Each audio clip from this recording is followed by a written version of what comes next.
تعالوا نعمل مع بعض العيش في الكيس الحراري ونشوف النتيجة مع بعض. هنحتاج نص كيلو من الدقيق المنخول، هنحط عليه معلقة صغيرة من الخميرة، معلقة صغيرة من البيكنج باودر، نص معلقة ملح، نص معلقة سكر. هي دي كل المكونات، ونقلب كويس جدا. ننزل عليهم معلقتين كبار من الزيت ومية دافية للعجن. لو عايزة تعجني بلبن مفيش مشكلة، وعجني لحد ما العجينة تلم معاكي تبقى ملزقة بس متماسكة، عشان لما تدخليها الكيس تخرج لك بنفس الشكل، ما تسيحش من كل حتة.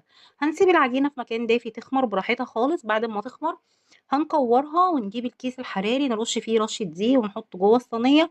الصينية مفيهاش مية ولا فيها أي حاجة، حطي الكيس على طول، رشي في الكيس رشة دقيق، كوري العجينة حطيها في الكيس واقفلي الكيس، سيبيها تخمر كمان مرة. بعد ما تخمر لتاني مرة ترشي على الوش دقيق. بعد كده هتجيبي سكينة تكون حامية أو موس حامي، واعملي أي أشكال كده في العجينة واربطي الكيس كويس جدا. دخليها فرن سخن على أعلى درجة حرارة ربع ساعة بالظبط، هتلاقيها خدت لون وريحتها طلعت، وبجد النتيجة تحفة جدا. جربوه إن شاء الله.